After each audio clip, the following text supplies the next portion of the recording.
Great to be back here with each of you. Put this building on first because that is the topic of my talk, the Supreme Court. It doesn't actually say Keystone on the front of the court or Lendship. We'll clean that up in a second. If you're seated a little bit back, you might want to move up because I do have a large number of visual images that I will use during this talk.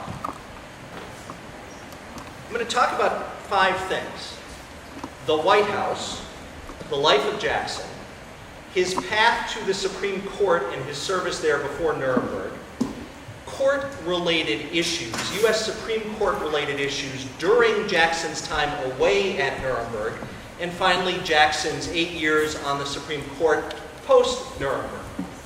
So why am I showing the Supreme Court if I'm starting with the White House? Well, and why not this Nuremberg courthouse? Well, it's a Jackson building that, in a sense, is the pathway to the Supreme Court. This is Jackson with the Vice President, John Nance Garner. You know his famous line about a bucket of warm liquid. That's his view of the vice presidency. It's quoted in different ways, but he didn't say spit. And Jackson's White House-ness included, of course, a lot of time at that desk with people like that fellow, Harry Truman, who appointed him to the Nuremberg job. But none of this is really why I want to talk about the White House. This is why I want to talk about the White House. This fellow, a judge of the D.C. Circuit Court of Appeals, was called to the White House in the summer of 2005 for an interview with President Bush and a small group of insiders who had a Supreme Court vacancy somewhat unexpectedly when Justice Sandra Day O'Connor announced her plans to retire. And so Judge John Roberts, then teaching a summer course in England, jumped on a plane and flew back, and with very little sleep went into the Oval Office for this vetting session. And he was asked a whole bunch of questions, and in his extremely brilliant and very artful way, which of course has become familiar to all of us subsequently, I think he did a very good job by all accounts. One interesting question during that interview, we know this from various accounts, including Karl Rove's memoir, was which Supreme Court justice in our history do you most admire, emulate, think of yourself as in the form of? And John Roberts' answer was Robert H. Jackson. Now, the way Karl Rove writes about it is that he was the only non-lawyer in the room. He knew of Jackson and Nuremberg, but he didn't really have much of a sense that there was a sort of jurisprudence behind it. It was a very popular, satisfactory answer. Roberts was nominated. Shortly thereafter, when Chief Justice Rehnquist succumbed to his thyroid cancer, that nomination was withdrawn, and instead he was nominated to be the Chief Justice of the United States. And of course, he is. 7 years later, and of course he is, cover of Time magazine, the author of an opinion, by some accounts the court's opinion, but at least the decisive vote opinion in the healthcare case that the court decided at the end of June.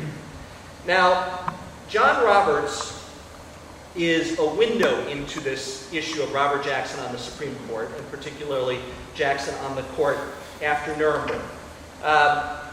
Jackson's jurisprudence, if you will, is a very hard thing to summarize. It is a very idiosyncratic, individualistic, non-dogmatic, non-theoretical, case-at-a-time kind of judging. Which means, frankly, that in his life, his 13 years, 12 actually at the Supreme Court doing judicial work, Jackson was a hard vote to predict. Jackson did have positions and did have people who he voted with more than others and so forth, but he was an independent justice. He was a justice in play. He was a justice who looked at the matter at hand and decided, sometimes to the surprise of the appointing executive, the litigants, etc., the case at hand. And I think, in a way, John Roberts in 2012 has very dramatically, very publicly, very controversially lived up to that straightforward answer he gave to President Bush, Karl Rove, and others in the Oval Office in 2005. I want to be like Robert Jackson. And I must say, in summary of the work I do in my life, that's not a bad thing to wish to be. Now, Jackson's life, very familiar to many of you, is a topic that I wish to churn through. That's him leaving Nuremberg with a smile on his face in 1946. We'll come back to that moment. But it begins, of course, much, much earlier. Cleared a valley, built a farm, etc., and a form of late 19th century prosperity. And from there, his father, not cut out for the farming life, moved across the New York state line to Frewsburg, opened the Hotel Jackson, which you see here. It didn't stand long, it burned to the ground. He built houses. You see here one that he built, and here in the background the other that he occupied, and that's Jackson's mother, sister, father, youngest sister, and one of her buddies, I think taken at a time after Jackson had grown and left the home. From Frewsburg, oh, there's one charming little Frewsburg image. That's Robert Jackson behind his boyhood home. What's he doing? He's pulling weeds. That might be another good way to think of his jurisprudence. From Frewsburg, Jackson graduates and moves to Jamestown. He attends the Jamestown High School. He becomes a law apprentice. He attends the Albany Law School for a year. He again is back in Jamestown as a law apprentice. At age 21, he becomes a lawyer. After a few years in Jamestown, largely as a solo practitioner, he's recruited to Buffalo. He practices in the Ellicott Square building, the largest office building on the earth, for about 2 years. Big city, big network, rising practice star. By the way, the new federal courthouse in Buffalo, which is a majestic facility, is in the process of being named the Robert H. Jackson United States Courthouse as a tribute to that life, but directly connecting to this part of his heritage. And then Jackson, becoming a little bit fuller of face and bigger of reputation, decides that the Jamestown perch is really the place from which he can rise highest and fastest. And so from Buffalo, he moves back to Jamestown. He and his wife begin to have a family. He begins to grow his law firm. Eventually, it becomes Jamestown's biggest law firm, 5 lawyers. And he becomes a regular litigant before the New York Court of Appeals, a criminal and civil trial and appellate litigator, a corporate counselor, the Corporation Counsel Municipal Attorney of Jamestown, a member of the regional bars which rise and connect him to the American Bar Association. He becomes the head of the American Bar Association House of Delegates by the early 1930s. He becomes a member of the American Law Institute in 1930, etc., etc. This is a high-rising legal star.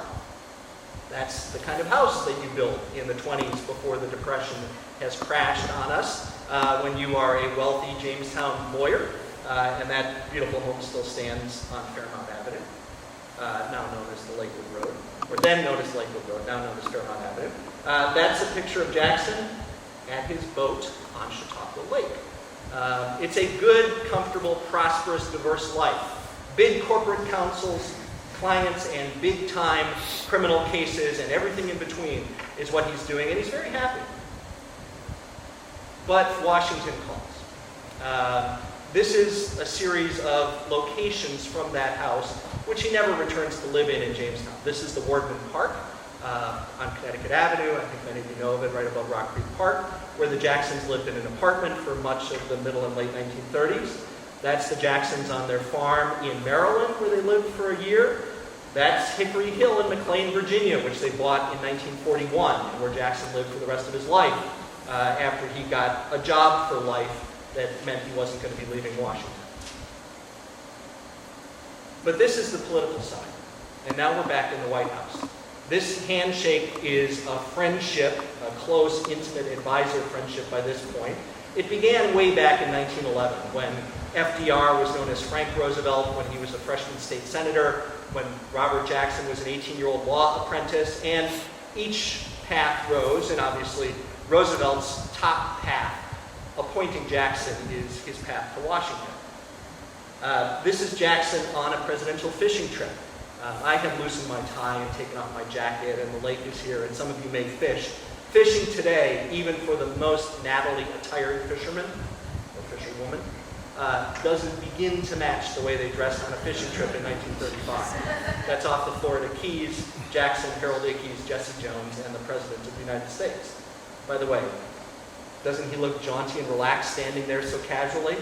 You'd never know that he couldn't do it without the braces that were locked below his waist and the pole that he's clutching with his right hand, a little bit off camera.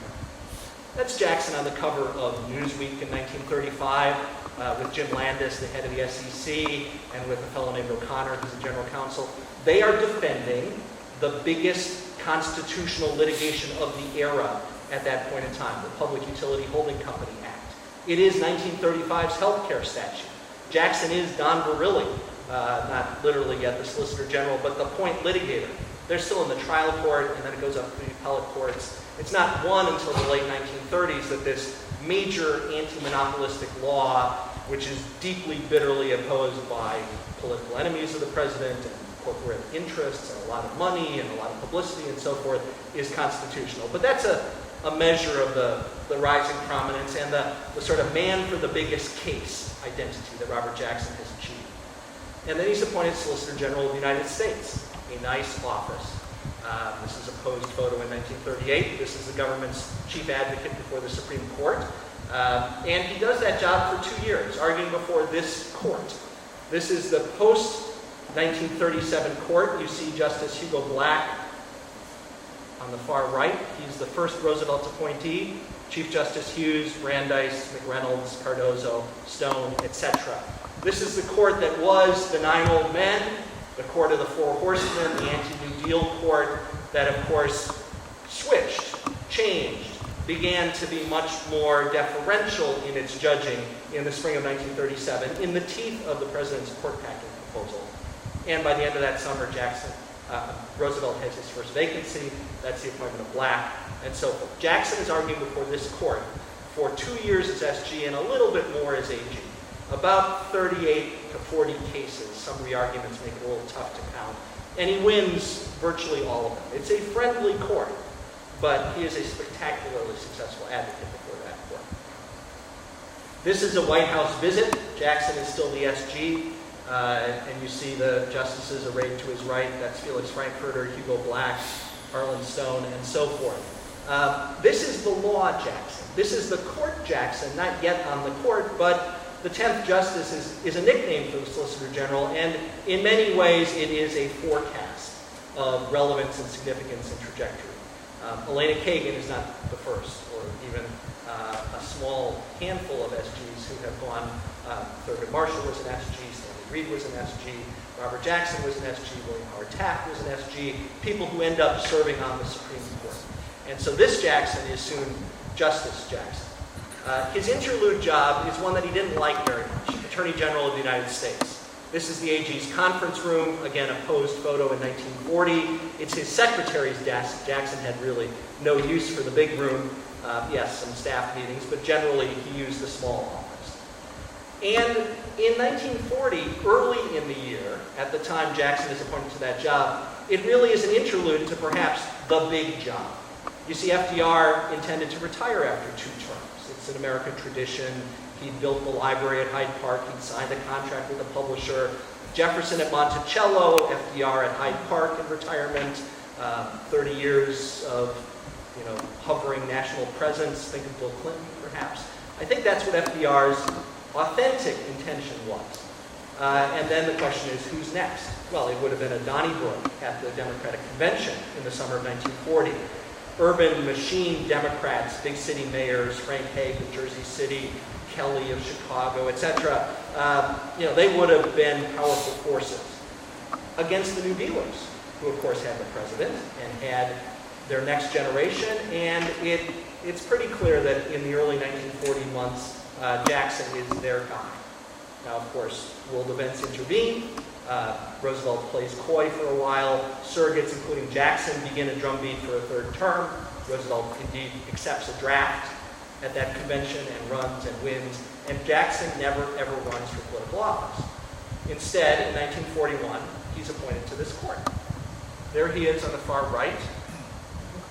Sorry about my angle here. That's where the junior justice stands in the posed photos. You see Harlan Stone here, who is the Chief Justice. He was elevated simultaneously with Jackson's appointment. Jackson was the backfill appointment for the vacancy that had been Stone's seat. And also simultaneously, Senator James Burns of South Carolina was appointed. So in one fell swoop, in the summer of 1941, Franklin Roosevelt has a triple appointment, if you will, on the Supreme Court. And this court doesn't last long because Jimmy Burns hates it. It's a kind of indoor, cerebral, out-of-the-fray work that doesn't suit the temperament of a politician. He's a senator. When he's appointed, he's later a governor of South Carolina. And he's a manager. He's a very good manager. And so he begs to be relieved from duty on the Supreme Court, and Roosevelt grants it and pulls him off and appoints him to manage the domestic economy during the war. That's what Burns' job is. So now you see on the far right, Justice Wiley Rutledge was appointed by FDR to fill that Burns seat, and Jackson has moved up to Associate Justice number 7, seat number 8, if you will, on the Supreme Court. Now this is the 4-year period before Nuremberg. I wish to highlight 3 things in Jackson's judging at the Supreme Court during this time period. The first is a case that is much discussed these days, Wickard versus Filbert. This is an opinion that Jackson writes from the Supreme Court in 1942. It's a case that's argued in his first term. It's drafted, it's complicated, but in the end it's held over and re-argued in the fall of 42 and then decided. The court unanimously upholds Congress's power to enforce production caps on a wheat farmer from Ohio named Roscoe Filbrun. The Supreme Court did switch the letters in his name, so the case is Wickard versus Filburn. Like many Supreme Court cases, that turns out not to be the litigant's actual name. And what the case was about was the scope of Congress's power under the Commerce Clause, the power to regulate commerce among the states. What Roscoe Filburn had done was violate the production quota on wheat in his own little Ohio farm by growing 200 extra bushels that he was using for seed, for animal feed, and for home baking and consumption. He was not taking this additional wheat to market. So he said, this isn't commerce, this isn't interstate, this is, like cutting my toenails in my own home. How does Congress have the power to reach this? And the Supreme Court said it's right there in the Constitution. And Jackson's opinion explains that interstate commerce is a large realm of activity that includes inactivity in any effect that, when aggregated across lots of small individual steps, of course, is substantial and market affecting. And by Filburn not buying his extra wheat in the market, what he's doing is withdrawing demand. His inactivity is causing demand to be less than it would be in the interstate market. That means less support for prices. That means less income for farmers. That means less effectiveness of the AAA as a depression relief statute for farmers. And Jackson writes this opinion, which is the sweepingest, broadest, unanimous Supreme Court articulation of what the framers put in the Constitution with our interstate commerce power. That, of course, was a big issue in the healthcare decision. In the end, it's one that the court somewhat sidesteps.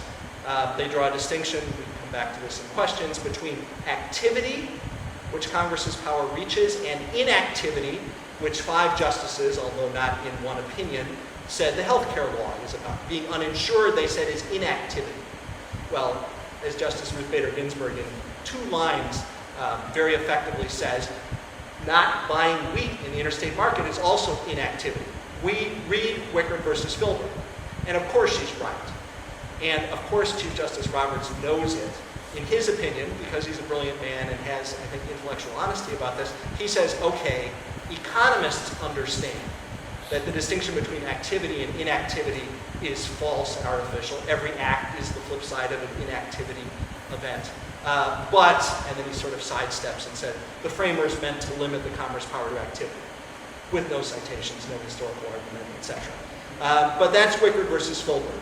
A big decision, a big landmark, a preserved landmark under the healthcare decision in the full range of activity, but not reaching what the court may in the future label as inactivity, should Congress ever pass such a law of that type. A second case that Jackson decides, Barnett versus West Virginia State Board of Education. Again, the court spells the name of the parties wrong. This isn't my selection principle, but it just happens that some of Jackson's biggest opinions are misspellings. The Barnett sisters didn't have an E on the end of their name, but they were Jehovah's Witnesses. They did have religious scruples against saluting the flag. They were expelled from school when they refused to salute the flag. Their parents thereby became criminals for not sending their children to the public school as the state law provided. And the Supreme Court just 3 years earlier had held that the government had the power, state governments had the power, to compel patriotism. And that was 1940, the Govitis case. This, goodness sakes, 1943 was now wartime. If the patriotism argument was strong on the eve of war, surely that was going to carry the day in 1943. Well, that triple play of appointments, plus some authentic reconsideration by Justices Black, Douglas, and Murphy, caused the court to change its mind in just 3 years, very directly, and to say that their previous decision was wrong, and that in fact there is a first dimension realm of conscience that entitles one to refuse to obey a compelled orthodoxy. The government may not prescribe what's orthodox in matters of faith, belief, religion. And so the court, Jackson writing for the court, strikes down the expulsion, the convictions, the flag salute of the state of West Virginia, a major liberty landmark in Jackson's pre-Nuremberg judging. The third piece of pre-Nuremberg judging I want to touch on is really sort of a trilogy. These are connected dots. The sequence is a case called Exparte Quirin, a case called United States versus Hirabayashi, and a case called United States versus Korematsu. They aren't all about exactly the same thing, but you'll see the executive power thread that connects them. Exparte Quirin was a habeas corpus action brought by a very brave Army lawyer who was representing captured Nazi saboteurs, challenging President Roosevelt's creation of a military commission system to adjudicate their guilt in Washington, D.C., in the summer of 1942, when, of course, the federal courts were wide open and doing regular business. By what constitutional power does the President of the United States do this? Have executive tribunals as an alternative to the regular criminal justice system? And Roosevelt's argument is, I'm the president, I can't do this. The laws of war are one of the president's powers. And the Supreme Court, in an agonizing opinion, upholds that in the summer of 1942, unanimously, in a special summer session with a verdict rendered by the Supreme Court, and then after the convictions and the executions of 6 of the 8 saboteurs, opinion writing that follows, very awkward and uncomfortable. The Supreme Court says, in wartime, as a function of constitutional language and the international law of war as embodied in U.S. statutes and customs and so forth, the president may set up military commissions of the type that adjudicated the Quirin and companions case. Robert Jackson is the rookie justice. He is the Roosevelt inner circle advisor of the United States. He is not a writer, but behind the scenes, a very uncomfortable, agonizing, concurring reluctantly justice in the Quirin case. There's a great unpublished opinion, as there are in many Jackson cases, because his style of thinking was often to pull out a yellow pad, like I have in front of me, and begin to doodle. And sometimes in the form of an opinion. He'd read a brief and start to write what he thought his position would be. And then he'd start to read the other brief, he'd flip a page, and he'd start to write an opinion the other way. And then he'd flip another page, and he'd try to harmonize his thoughts and work it out and so forth. In the Quirin context, he got pretty far down the line of writing a limiting opinion about executive power, and then in the end, perhaps just deferring to his chief, because collegiality, comedy, and institutional function are values in the Supreme Court, he files it away. Now, 10 years later, that's going to come back, but we'll get to that later. From Quirin, executive power, comes the Japanese-American cases, and that's what Hirabayashi and Korematsu are about. They, too, are sweeping executive acts of curfew declaration, of orders to leave the coastal areas of the West Coast, and then of internment. 1, 2, 3. And Congress backs up that executive order with federal criminal law, federal criminal consequences. So when Gordon Hirabayashi violates the curfew, he gets prosecuted, and thus his appeal to the Supreme Court. And when Fred Korematsu violates the exclusion order, he gets prosecuted, and thus his case to the Supreme Court. And the forgotten, and perhaps the most important of the cases, when Mitsuye Endo violates the internment order or challenges it, her case goes up to the Supreme Court too. Here are Jackson's votes and his roles in those cases. Hirabayashi, the curfew case in 1943, is upheld, again, unanimously by the Supreme Court as executive power appropriate in the national security context, given the limited imposition of a curfew. Indoors, 8 p.m. to 6 a.m., not the worst thing a president could do to a person. The president may do so. Jackson, again, behind the scenes, is saying, wait a second, what's it based on? He's drafting. But in the end, he votes with Chief Justice Stone, whose opinion says, thus far and no further. This is only about the curfew. Well, already in the pipe, and a year later adjudicated as an exclusion case, is Fred Korematsu's case. Fred Korematsu didn't violate a curfew. He violated an order to report to a racetrack for processing as a Japanese American that was a way station on the way to the internment camp. Now, a curfew doesn't sound like a small deal to me, but being ordered to leave my home and report to a racetrack for exclusion from a coastal area is a bigger deal. And the Supreme Court, 6-3, one of its most notorious, infamous moments, upholds the exclusion order. The court's opinion says, see Hirabayashi. In national security crisis situations, the president has commander-in-chief, etc. authority to respond to potential threats based on military and intelligence judgments, and liberty must give way. Jackson and the two other dissenters say, hey, wait a minute. What about the thus far and no further part of Hirabayashi? This is exactly what I was agonizing about. In 41, 42, 43, in the Hirabayashi context, Jackson says, this is excessive. This is a liberty violation of the individual. This is beyond enumerated powers of the president. And, by the way, this is racist. This is based on ethnicity, heritage. Fred Korematsu didn't enlist in anything. He didn't choose anything. He was born of Japanese ancestry. The Equal Protection Clause prohibits that as to the states, and as a matter of due process, the national government can't do that kind of stuff, and nothing in executive power trumps that. Jackson's dissenting opinion in Korematsu is a landmark of great, great significance. Every justice to serve on the Supreme Court since World War II has in one place or another said, Hirabayashi, maybe Korematsu wrongly decided. But never has a court, in other words, 5 or more justices in an opinion, said Korematsu is bad law. The thing that says Korematsu is bad law is only 3 dissenting opinions: Owen Roberts, Frank Murphy, and Robert Jackson, in a losing argument in the fall of 1944. Now, one other thing is going on in this pre-Nuremberg period for Jackson and the Supreme Court.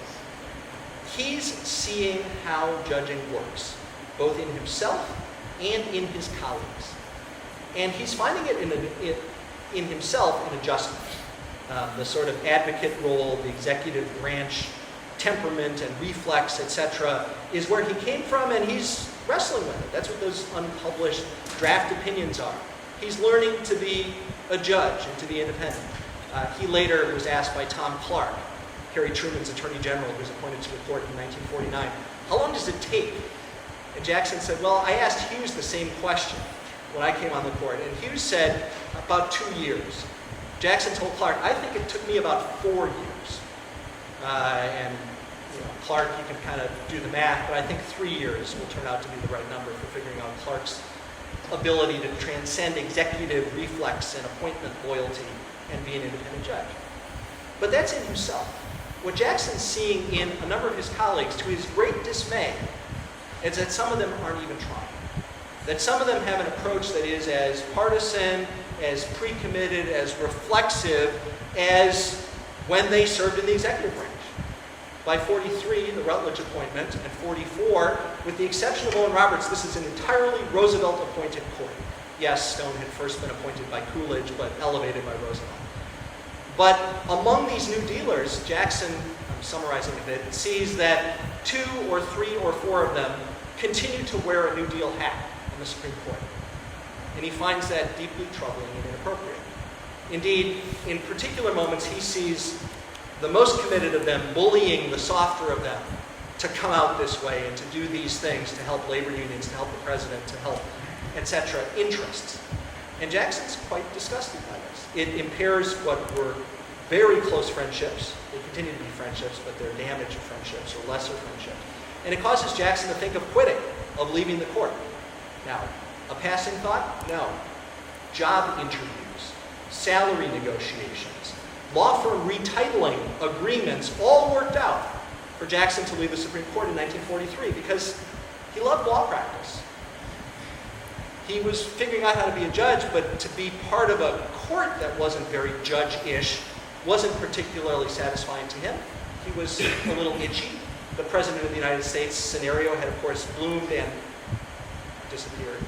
And so what Jackson was prepared to do was move to New York City and be something like John W. Davis for the lawyers among us, the sort of grand poobah of a major Manhattan law firm.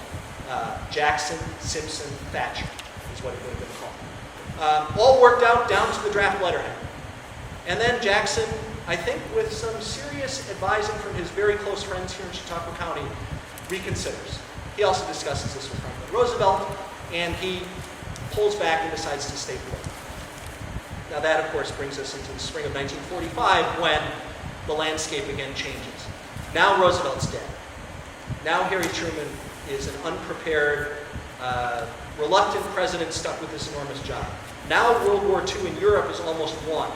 And the big three, Roosevelt, Churchill, Stalin, have a commitment to prosecute the captured Nazis as war criminals, as international criminals. The executive branch, Truman, ultimately, once he learns of the Roosevelt planning, delivers on that commitment and recruits Jackson off the Supreme Court to do that job. That's September of 1945, going over the London Agreement that Jackson had worked out. That's the signing of the London Agreement. That's the flight of Jackson and team to Nuremberg. That's the courthouse with cell block behind it that they found and used as their facility. That's the courtroom that they built and the trial that commenced in November of 1945 with Jackson as U.S. Chief Prosecutor. That's hard to see, but it's the defendants. That's the judges. That's Jackson cross-examining Hermann Goering in March of 1946. That's Jackson at the podium delivering one of his eloquent addresses. I think this is his closing argument in July of 1946. Jackson was AWOL from the Supreme Court for an entire year. He didn't ask Chief Justice Stone. He didn't consult any of his colleagues, even the ones he remained very close to, like Felix Frankfurter. He was recruited by Truman's emissary, Sam Rosenman, who was representing a consensus among Henry Stimson, the Secretary of War, and John J. McCloy, the Assistant Secretary of War. Amai Cutter was an underling in that group. Attorney General Francis Biddle. A lot of people were behind the selection of Jackson. Why? Big case, big lawyer. High-profile national moment, very high stature appointment. Commitment to the rule of law. Person with, not literally, a quite convenient first name, Justice Jackson. And the court, not loving, young enough, ambitious enough, lawyer in Jackson responds to this call, which is, of course, the president's call too, and he goes and he does this. Now, while he is at Nuremberg, a bunch of things are happening at the Supreme Court. And I want to lay these as context and then turn to Jackson back at the court post-Nuremberg. One is a decision. In January of 1946, the court decides a case, United States versus Yamashita pronunciation, which is a challenge by Japanese General Yamashita to the U.S. military prosecution as a war criminal that he's being subjected to in Allied-occupied, U.S.-occupied Japan. That case comes to the Supreme Court, and after much agonizing, the court upholds the validity of the process. It doesn't say lack of jurisdiction. It upholds the validity of the process. And it's a 6-2 decision. The two dissenters happen to be Black and Douglas, the people Jackson is least close to on the Supreme Court. Justice Wiley Rutledge is one of the 6, but heartbroken about it and devastated and really doesn't want to make that mistake again because he's uncomfortable about the procedures that General MacArthur and this procedure in Japan has set up for Yamashita. But that decision happens while Jackson is doing something that is at least arguably similar in Nuremberg. And what does that mean? Well, theoretically, and perhaps literally, it means at least some Supreme Court interest in reviewing, adjudicating, constitutionally scrutinizing Jackson's job at Nuremberg. Now, he's still mid-trial. Nobody's been convicted, so nobody's going to be petitioning, but you can sort of see it coming.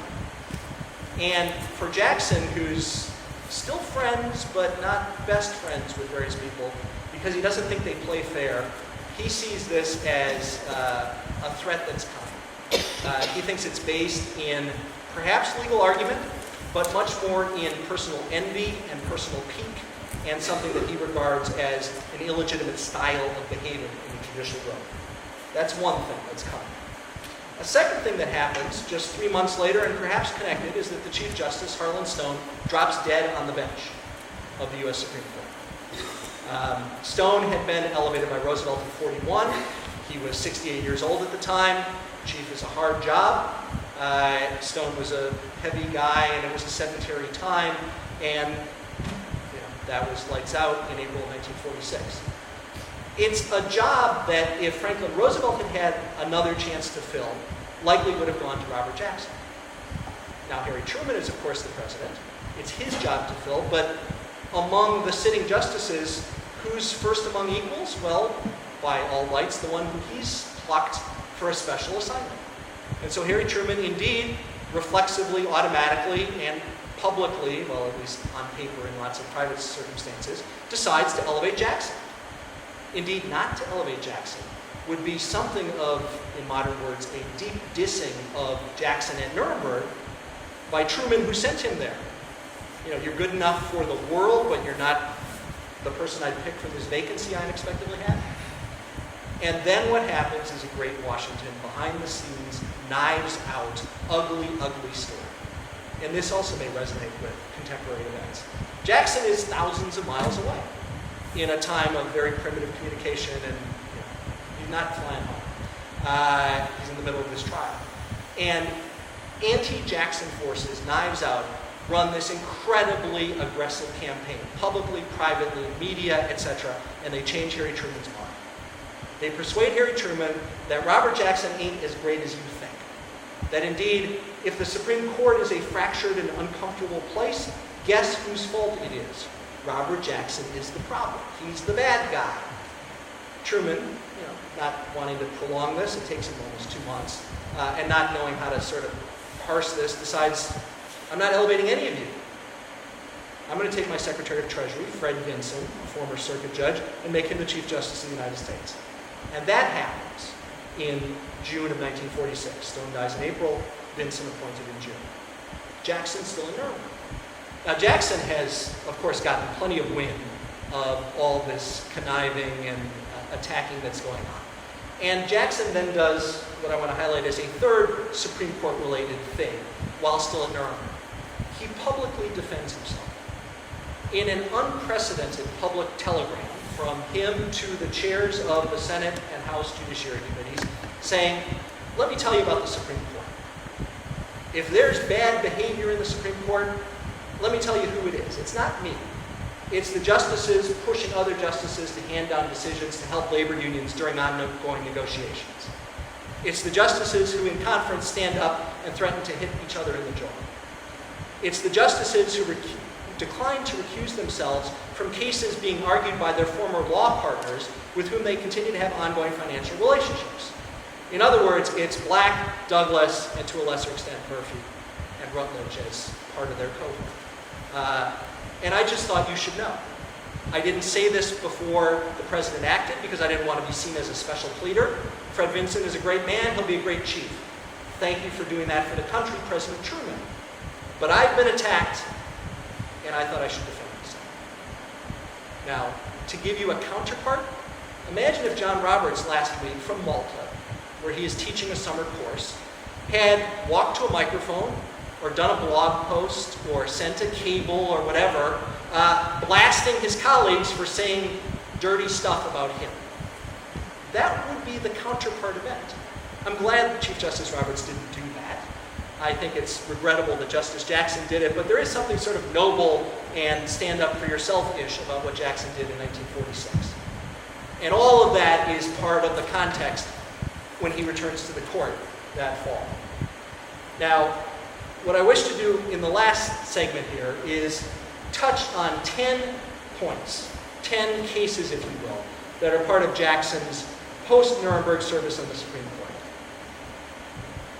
This is the day or two after he has returned and the court has resumed its term in the fall of 1946. You see on the left Hugo Black and Bill Douglas, the clerk of the court. I can't quite see who that is, maybe Harold Burton, and Jackson, yucking it up.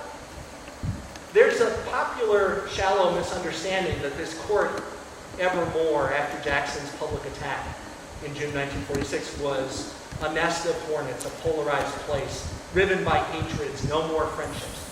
Totally, totally wrong. There were camps, there was sniping behind the scenes, there was some mutual low regard, but there were underneath all of that, and over time, evolving through all of that, continuing collegial, functional relationships, indeed friendships. For example, Hugo Black, portrayed as a great Jackson antagonist and somebody who, Jackson loathed and who loathed Jackson from 46 forevermore, becomes again, by 1951, a close, functional colleague and friend of Robert Jackson.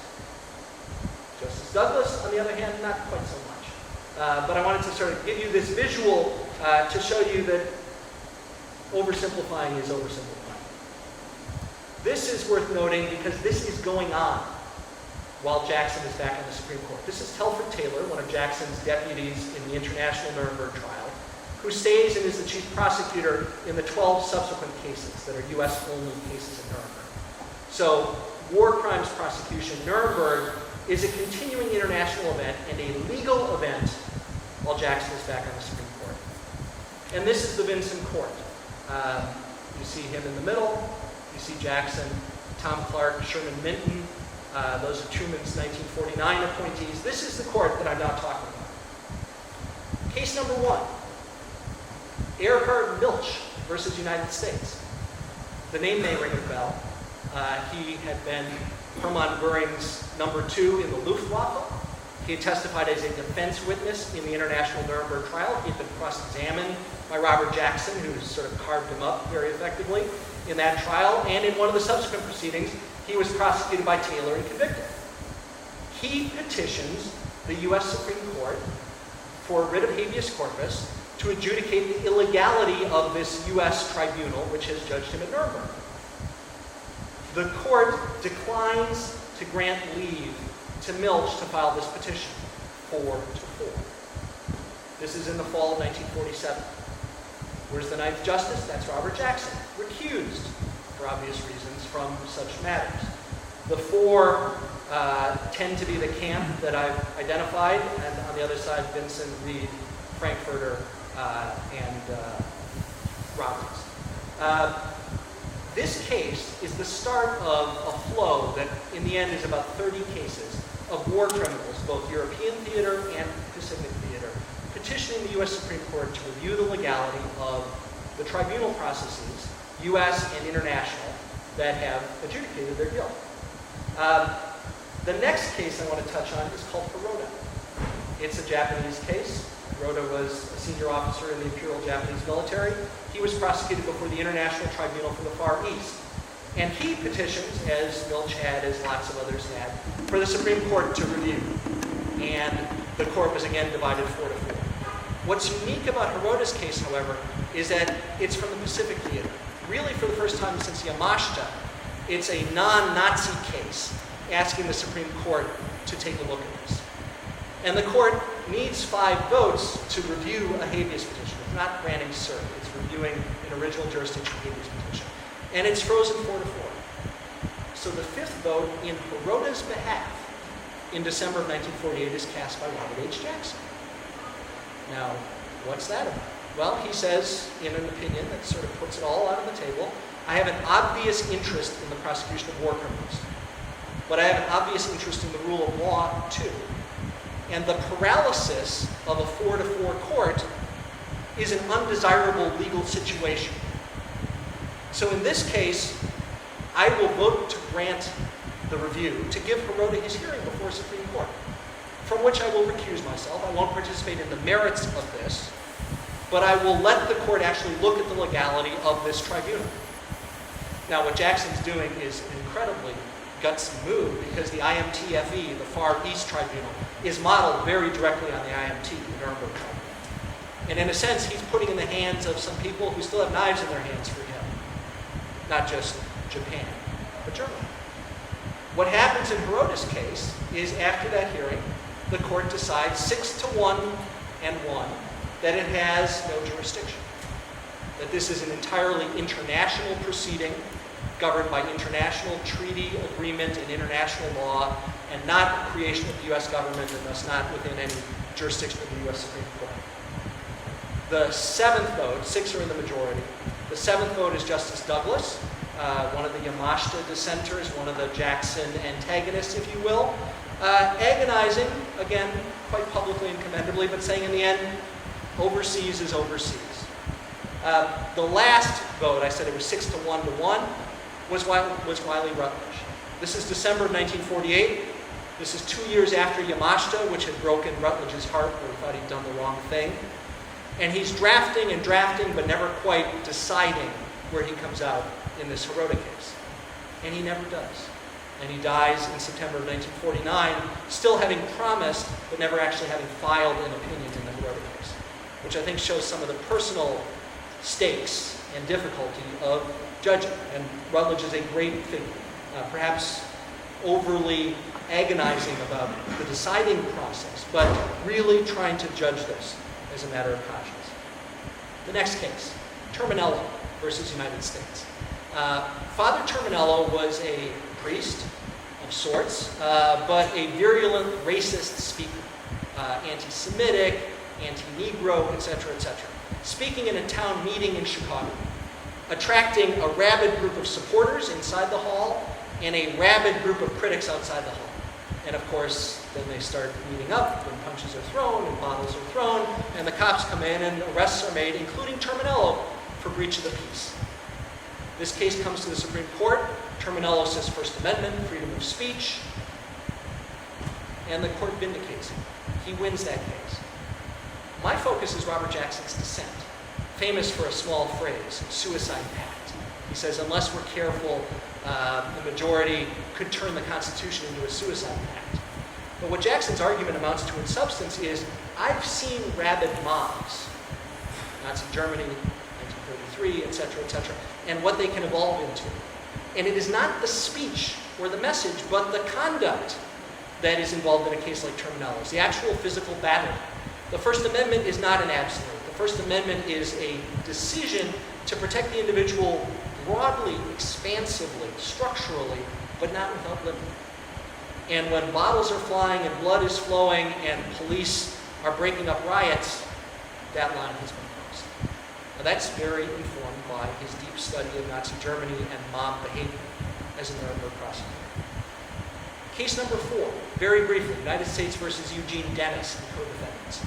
Eugene Dennis was a figure in the leadership of the American Communist Party, and it was prosecuted in the late 1940s for conspiracy to overthrow the government of the United States. This is Gus Hall and Eugene Dennis and Ben Davis and etc. Huge year-long trial before Judge Harold Medina in New York, a circus trial. And this case results in convictions. The convictions are affirmed by the Second Circuit. It comes to the Supreme Court, and they are affirmed uncomfortably by the Supreme Court. What Robert Jackson writes in his concurring opinion is a meditation on totalitarianism. That some ideas are different order from all others. And what he's really writing about is not just communism or Stalin or Leninism or Marx. What he's really writing is about Hitler, about totalitarianism, about having seen what the abolition of liberty and freedom and totalitarian power aspires to be. And just like Terminello had an outer boundary that in Jackson's view had been crossed, Dennis and his co-defendants had an outer limit that Jackson and his majority colleagues believed had been crossed. I'll do a sentence on Eisentrager. The next case is called Eisentrager versus United States. And this is another merits case. It is a military tribunal. It's a complicated both Pacific and Germany situation. And Jackson writes for a court that prosecution and detention and behavior that's all entirely offshore is beyond the jurisdiction of the United States courts. Thus, Eisentrager, a Nazi war criminal, being held by the U.S. in Landsberg prison in Germany, didn't commit crime, wasn't prosecuted, didn't touch U.S. soil, thus didn't touch jurisdiction of U.S. courts. That's an opinion, again, it's probably fair to call it Nuremberg protective, that has a majority of the court with Jackson writing. It's an opinion that in 2002 is the linchpin of the legal strategy that John Yoo and colleagues put together to set up Guantanamo. That 90 miles offshore is offshore. Close enough to be convenient, incredibly powerful total lease-based control by the United States, but no foot on U.S. soil, thus no review in U.S. courts.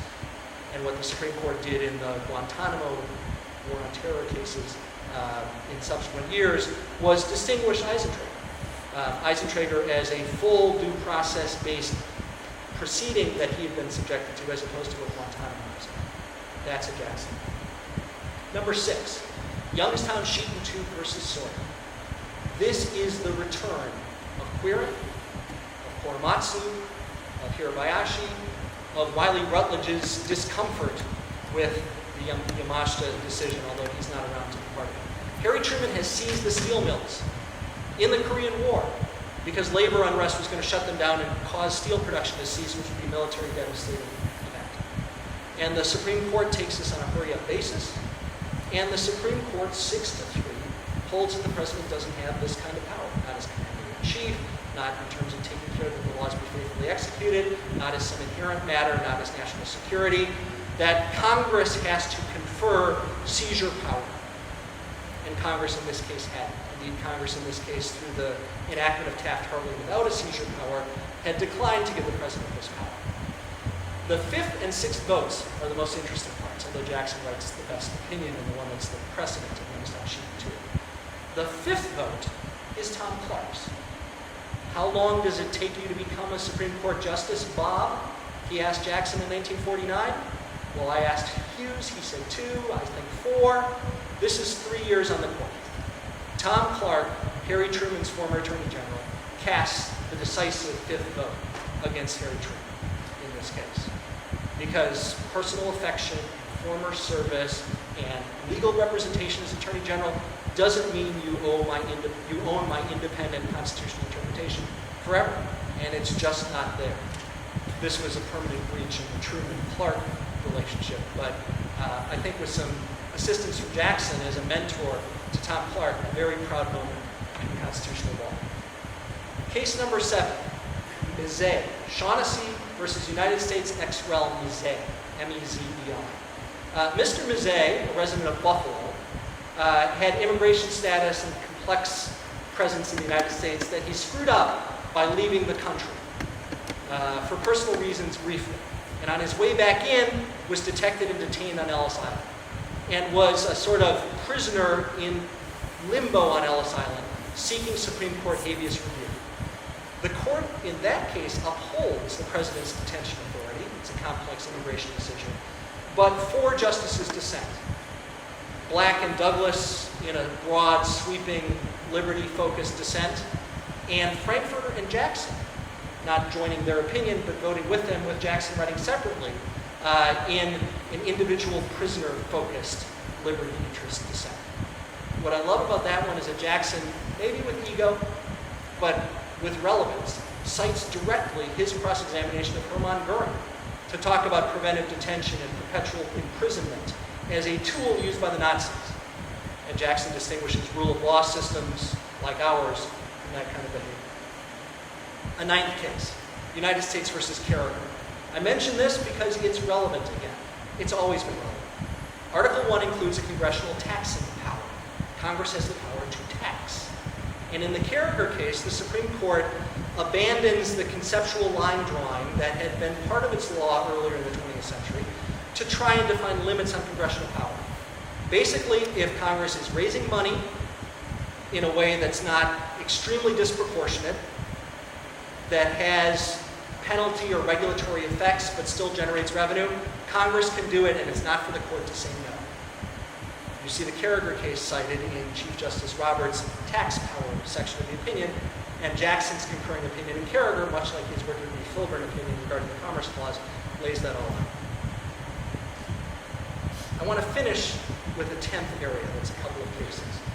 This shows you some levity among the justices of the Vincent Court. And this, well, does anybody recognize that place? I don't know if there's much California in the room. That's the tower of the Hoover Institution at Stanford University on the campus. And that's Jackson dedicating a new building at Stanford in the summer of 1950.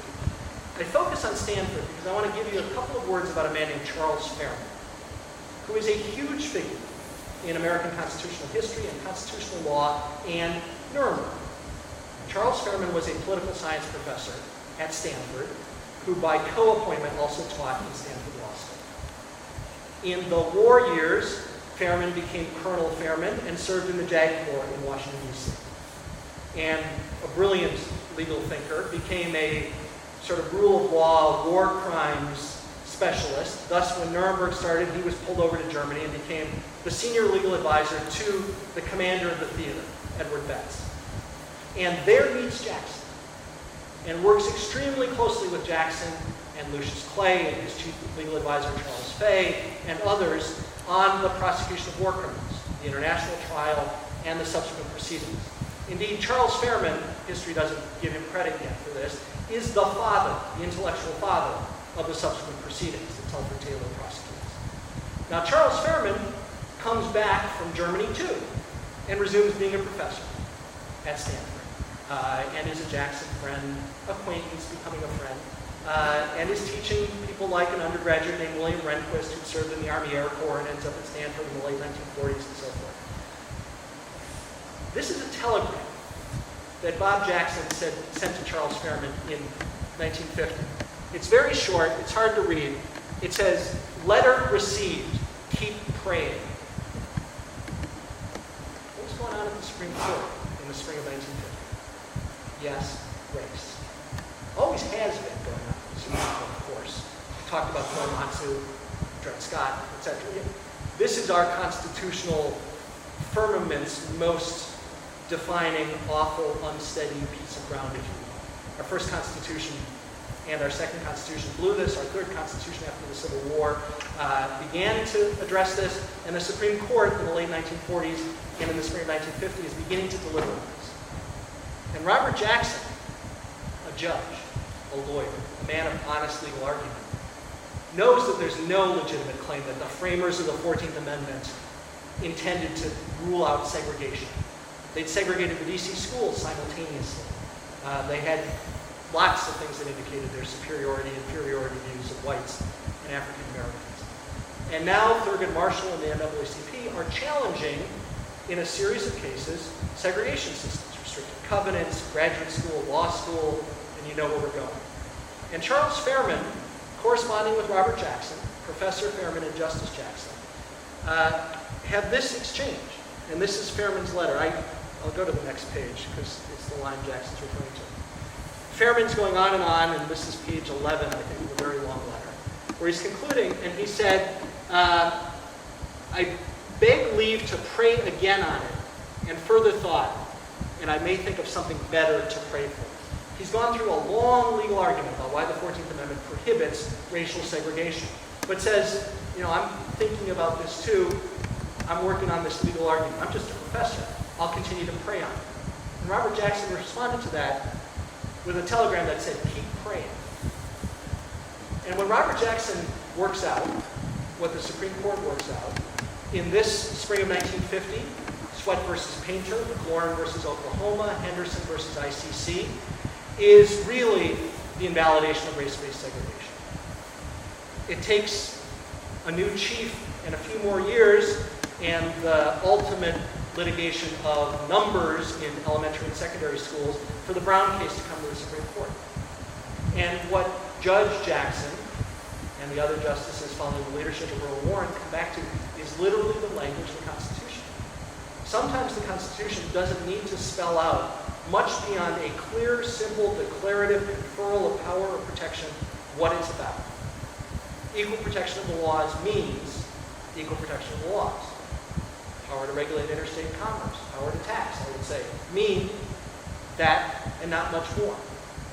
And what Jackson in his judging does, of course, in this race area, what the correspondence of Fairman illuminates, is we have seen what the alternative is about. We in Germany, we in Nuremberg, we prosecuting Hitler and henchmen know where racist ideology leads. And of course, Jackson had worked that out for himself in Korematsu in 1943 and 1944. And in the Brown case, the last major decision of Robert Jackson's life, May of 1954, he and a unanimous court come back to literally the Constitution, which sometimes is a great and powerful fact. Thank you very much.